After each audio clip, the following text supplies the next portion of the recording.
Great to be with you again on Locked On Texas Tech on the Locked On Podcast Network. Your team every day, always free and available on YouTube or anywhere you get podcasts. And thanks as always for making us your first listen. Today's episode brought to you by 5-Hour Energy. Head to 5hourenergy.com to find over 15 flavors to choose from.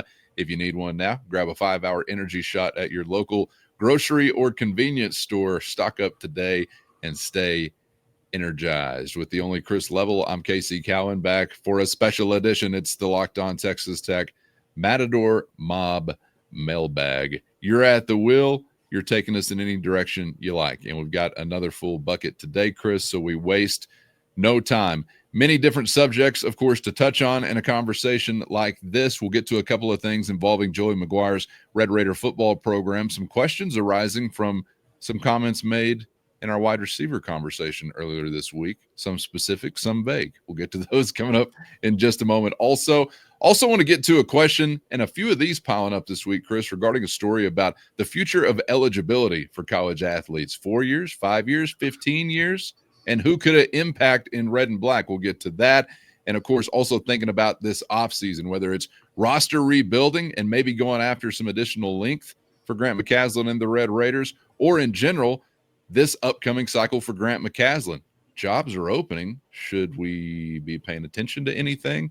Or as it pertains to the one he has now, should we be talking contract possibilities moving forward? Let's start there, Chris. When you think about Grant McCaslin coming off of an Elite 8 year, and you do think some actually in close proximity about some jobs that have been available so far this cycle, is that a thing you're even considering as far as the Grant McCaslin possibility elsewhere?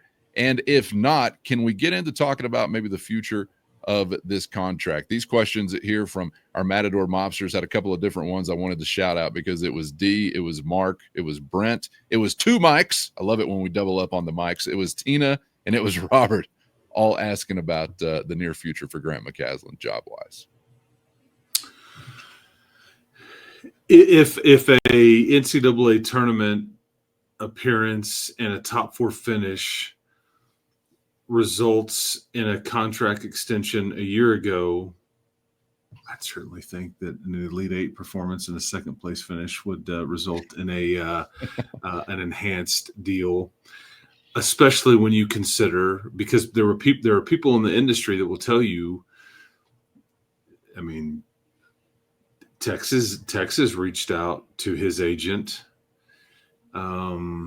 And I would get, I mean, and I think this is being asked because of the A&M situation right now. I mean, it just, like the Texas thing, it just makes you're not doing your job at those places if you're not reaching out to somebody like Grant, who's been a state of Texas guy.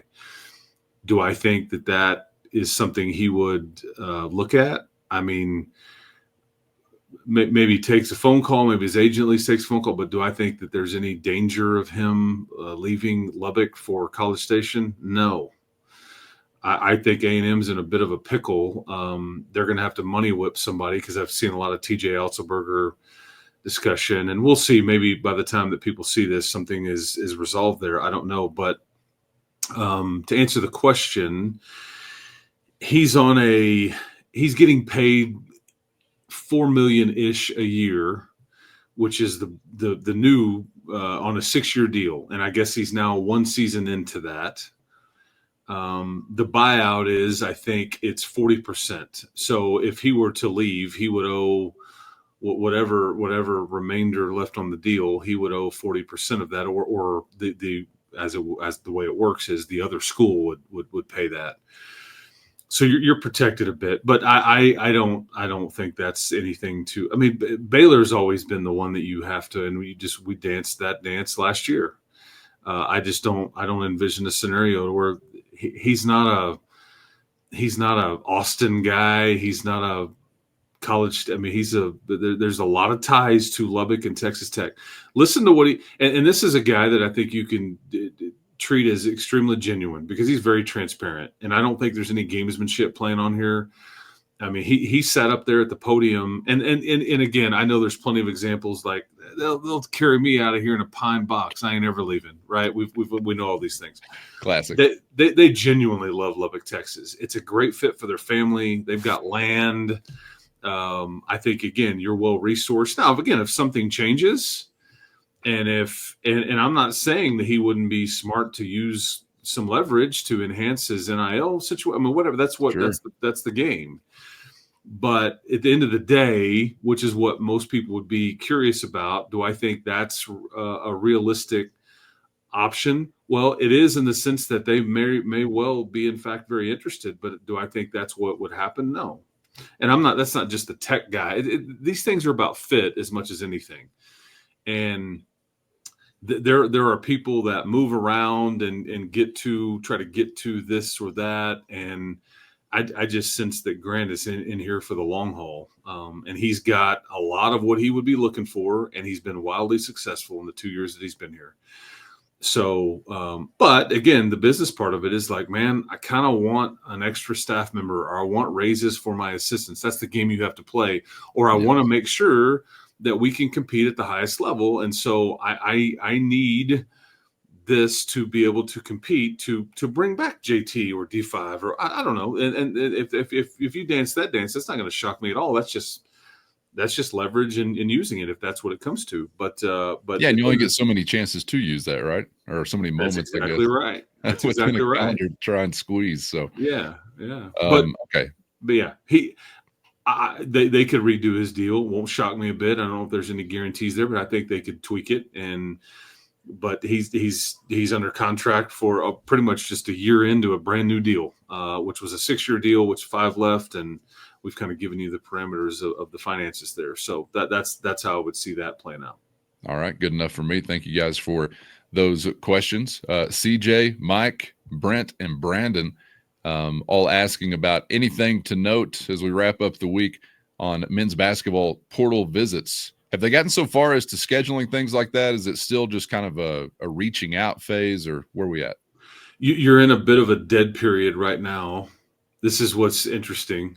You're in a bit of a dead period right now because the Final Four, and there's like they have coaching convention stuff and all that stuff. And so I think it opens back up, which is tricky with the timing of the house settlement and all those things is with the game that you're playing. I do think there are some visits set up for next week. And those can change, those can be canceled, and you can add to it in a drop of a hat. So that's why when I said what I said about this thing, I love it. It's maddening. It's very hard to follow. It's very hard to stay on top of. It changes quickly. Plans change, dollars changed, offers change, domino effect. Okay, well, we just got a commitment from this dude, so we need to cancel all these other guys because we just needed one of these types of. You see what I mean? So.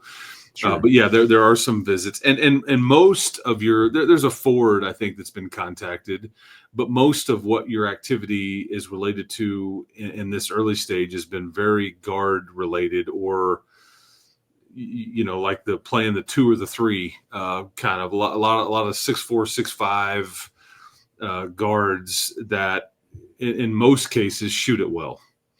And these are all mid-major types. I keep and again, maybe it's just because I know these guys. Now, granted, I think the price tag is much different, but I'm just looking at all these Big 12 dudes that I'm so familiar with. Your Keyshawn Halls, your Henry Vasars, and KJ Lewis, and the Badinga kid from Canada. I mean, just like so many guys that you're like, man, he's pretty good. And then Arizona State's losing a bunch. Celestine from Baylor enters the portal. I mean, so anyway, a lot of these guys that you played against, I'm like, I looked the part, they're pretty good, but I think there's a level of what's the cost there.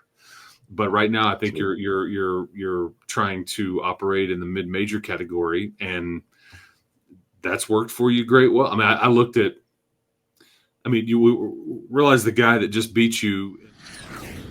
First, today's episode brought to you by Fabric. Life moves fast, especially when you have a family. One day you're watching your kids take their first steps, and before you know it, they're they're off to college. And that's why securing their future is so important. And now Fabric by Gerber Life makes it simple to get term life insurance that fits your family's needs. With Fabric, you can apply for term life insurance online right from your couch. You could be covered in under 10 minutes. And in many cases, no health exam is required. You can get $1 million in coverage for less than $1 a day. So protecting your loved ones doesn't have to break the bank. And it goes beyond just life insurance. Fabric also offers free digital wills and access to investment accounts to help your plan for your children's future. Join the thousands of parents who trust Fabric to help protect their families. Apply today in just minutes at meetfabric.com/lockedoncollege. That's meetfabric.com/lockedoncollege. Policies issued by Western Southern Life Assurance Company, not available in certain states. Prices subject to underwriting and health questions. Today's episode brought to you by PrizePicks.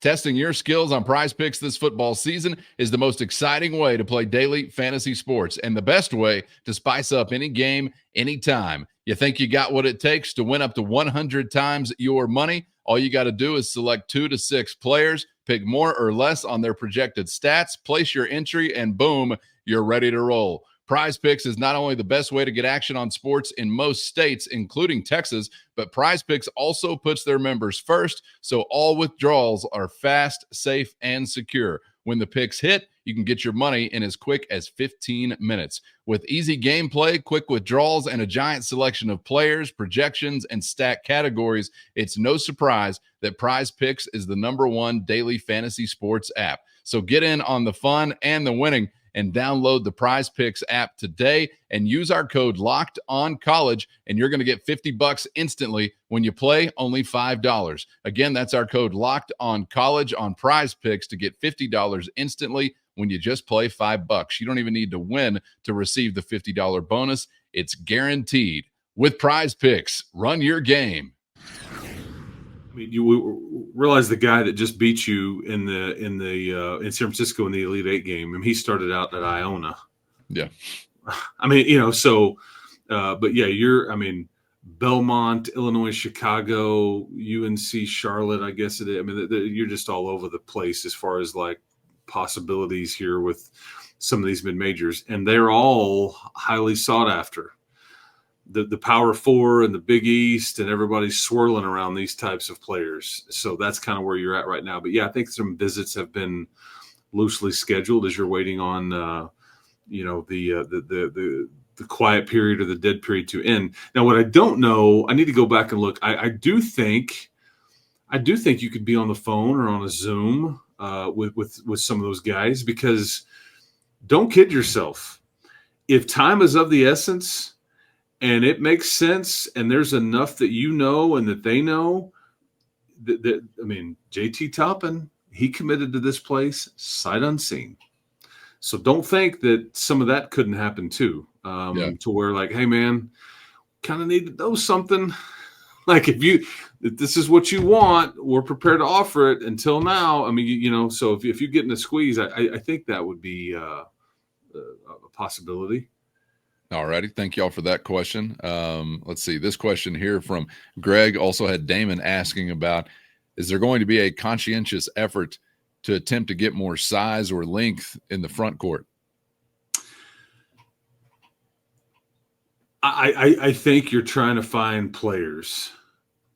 I think you definitely. So look, you're competing. Your goal here is to win the Big 12. And if you're going to do that, you're going to have to compete with the University of Houston, period. And there's a style that Houston has to where you're going to have to go through that kind of style to get to a conference championship in the regular season. No way around it. And you did that with without your starting four. You did that with a smaller group. So I think you're not. Yes, size is important, but I'm looking for mentality. I'm wondering if people have heard Grant talk about this in the last week or so, about the first time you went to the University of Houston and you got thumped. And he said, I wanted to see after that first time out who came back to the huddle going, oh my, like this is like, what do I do with this? And he's like, I had some of those looks, but also had some looks of guys that were like, we'll settle in. We're fine. I'm not freaking out, and that's what you need as much as anything. You need a level of toughness and competitiveness and all that, regardless if you're 6'1" or if you're 7'5". So having said that, though, yeah, I'd prefer if we're breaking a tie and a guy's about the same kind of player with the same skill set, I'd much rather have the 6'4" dude than the 6'1" guy. Sure. But so hopefully I've answered that. So yes, you go into this looking for length and all of those things, but more importantly, how competitive are they? Do they want to win? Are they willing to dive on the floor? How tough are they? That would trump a few extra inches in wingspan or height or whatever. But yeah, sure. And most of what they're looking for, because you talk about size, it's not just in the post. Size is about on the wing, at the guard spots. And we saw JT deal with it. We saw Elijah have to deal with it. And especially when you got further and further, you're having to deal with teams that are as good as you and they're longer than you, and it makes things more difficult. And you hurry a shot, or you can't get a shot off, or whatever. Or or you know what? They're just so much bigger and they get downhill. I'm going to have to foul them because I'm not big enough, or I don't have enough length or bulk to just stop them. So hopefully I've given you enough context there. But I mean, if you have to break a tie, I'm always going to take the bigger guy. Sure. But not if they're soft, not if they're, if they can't get it done at the Fertitta Center, because that's what you're looking for. Yeah. All right. Thank you for that question. This one from Mark. Any other staff changes at this time to consider aside from what we've already gotten as far as Grant's staff? Well, you'll definitely be looking to hire somebody. I've seen some of the, I've seen some people connect the dots with AC and Darren DeVries at Indiana. He worked with him several years ago. I don't envision that happening. I don't think Coach Barnwell is leaving anywhere. I don't think Coach Linder will leave anywhere. But anytime you have these conversations, nothing should surprise you. It all is a matter of what those individuals want, what their goals are. You're not going to be able to hold on to Bill Self has been able to hold on to his same assistants for years. And now some people would tell you that may be a negative. He needs to shake it up and all that. But and it's not bad to have coaches on there that other people want. I think it's a positive, but I don't, other than hiring for Matt Breyer's spot. And you could rearrange it's not like let's go find the best defensive guy out there. Maybe you give those duties to somebody else on your staff. You elevate somebody on your staff and then fill in, there's a variety of ways to set it up. But I absolutely trust Grant here because his little coaching tree is starting to bloom. Dave Smart, then Matt Breyer. You look at Ross Hodge, who's now the head coach at West Virginia. These are all fruit that Grant McCaslin has bared on the old fruit tree there. So that I trust he'll take his time. As we've seen, nothing happens quickly here unless that's what he wants or whatever. And so, yeah, he'll take his time there to fill up those spots or whatever adjustment he needs to make. All right. Appreciate you for that question. This question from Devin regarding Darion Williams and JT Toppin. What kind of talk is there regarding the benefits or improvements they would need to make to improve NBA value? I know we've kind of talked about some of that with Toppin, not so much with Darion. Are there things you think that stand out about either game that kind of fit that bill? Well, see, I don't think D5 has been through this process before. My guess would be they would say you need to be a bit quicker, but there's only so much he can do. I mean, I think he shoots it well enough from the perimeter. He's just going to be a tweener, but it's like in college, it just works great. And maybe it works as it would work at the NBA too. I think more durable. I mean, maybe I don't know. I'm just guessing, but like with JT's, it was clear, like some of these things they can't control. Hey, grow. Yeah. Right. Like get taller. Do the same thing you can do. Just do it at 6'9" or 6'10" as opposed to 6'5" or 6'6" or 6'7".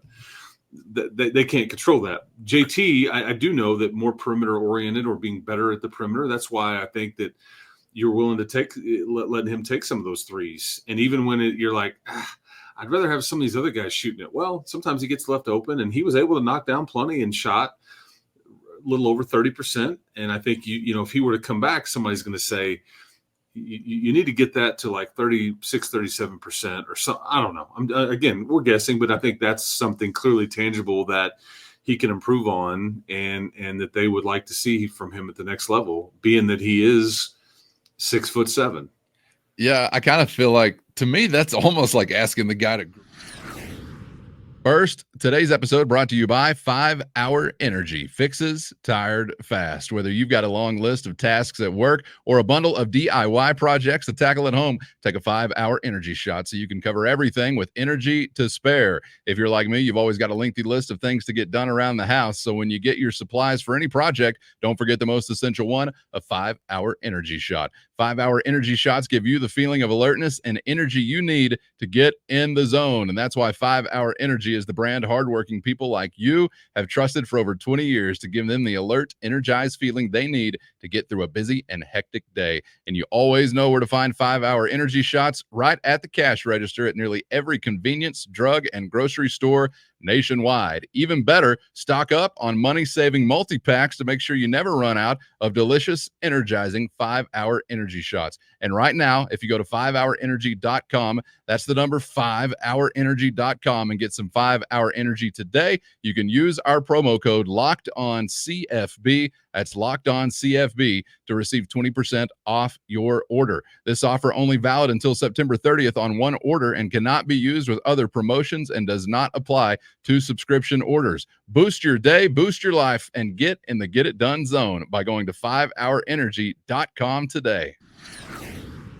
To me, that's almost like asking the guy to grow, telling a guy like, hey, love the near the basket game, back to the basket game. It's awesome. Could you play like a guard?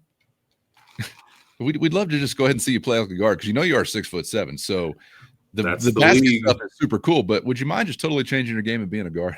Yeah, but that's what that league requires. It's a 4-out, 1-in league. Yeah. That's typically, generally speaking, it's a 4-out, 1-in league. And can you envision him being the 1-in at 6'7"? No, I cannot. So, and I can't envision him much from the perimeter doing a whole lot of damage. But heck, I was kind of thinking after that final game, forget the 3-point line. Let's step into that 15-foot line. Maybe shore some things up there as well. But hey, we got a really nice practice gym for you to do it in for the next year, JT.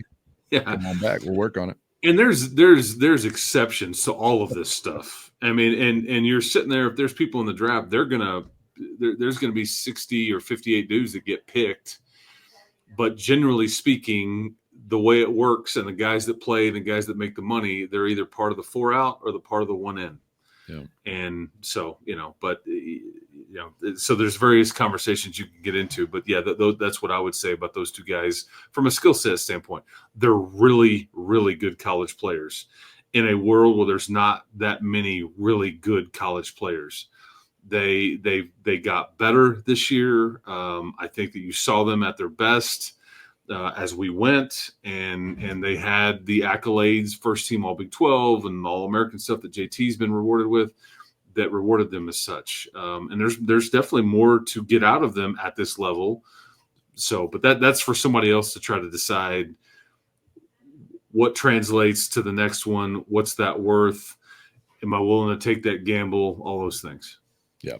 All right. A couple more on those two guys. This one from Matt also had this question as well from Robert, asking about, if we're betting men, do we feel better about Darion or JT remaining a Red Raider? And do you think that getting that close to a Final Four or something really special as far as the season, you think that ever motivate a guy to want to run it back again? Or is that a season and it's just kind of unto itself as far as the result? This generation is very transactional. I don't know. I think that they would, if they came back here, that's certainly something you would hear them say. I think that would be something that, but let's be honest, if it doesn't make sense for them individually, financially, and all that, then they're not going to do it, regardless of how much they maybe want to.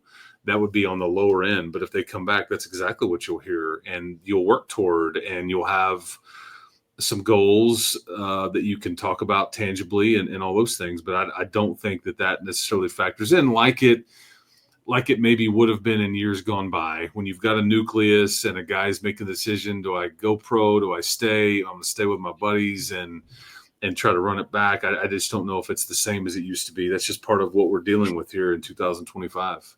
Yeah, I think that's true. This question from Eric, and thank you all for those questions, who is asking this question. I'm curious what you think about bench players or non-starters in basketball returning roles possibly for them next year. Sammy asking about any early word or thoughts on Red Raiders potentially hitting the portal. I feel like some of these groups could be overlapping. So as far as that next wave, kind of beyond what we've talked about this week, JT, Darion Williams, Christian Anderson, the next wave, Chris, whether it's catching a wave out of town or catching a wave into a bigger, more prominent role for Tech, what do you make of that group?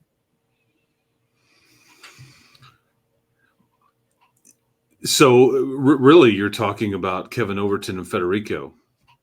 That's who this conversation would revolve around. I can't sit here and look at you and say, oh, Leon Horner is going to do this, or Emily Yalaho is going to be that. Even Mariola Kuntak is going to be that. This is really a question about Kevin, people that were in your rotation this year and what those roles would look like.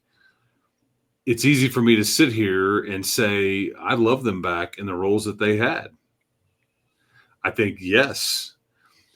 What if they want more than that? That's where we may have a rub.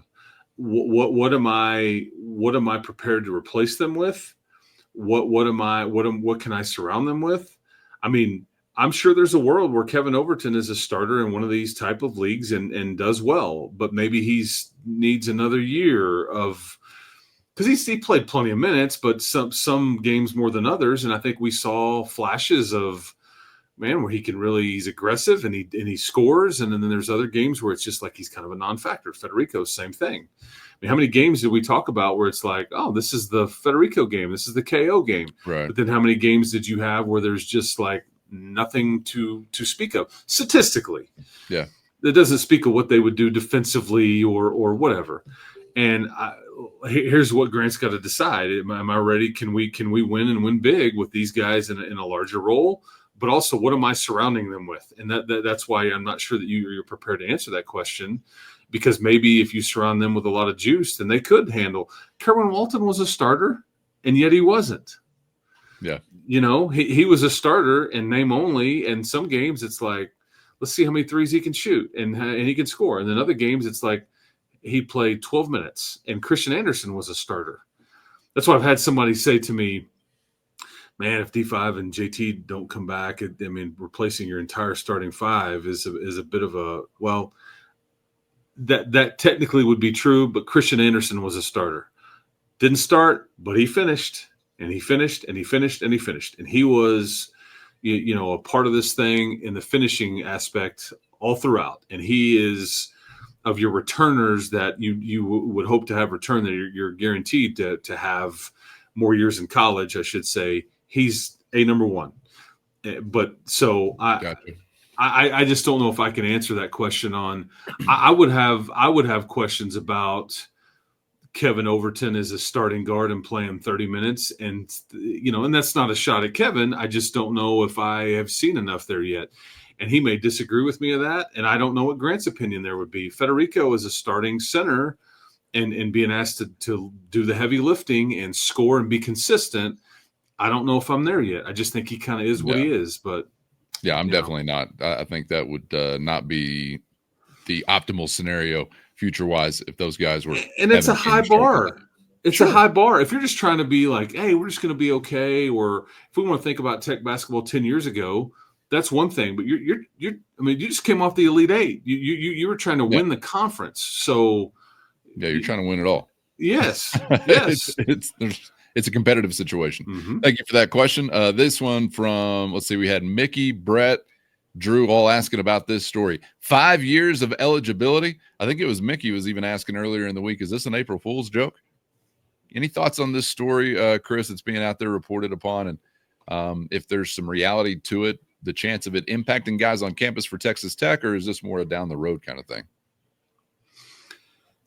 This is going to pass. This is something that you will see happen. It's not gonna shock me if you get something here fairly soon and in place and active fairly soon. The question that I think really needs to be asked is like, who does this affect? When does it take place?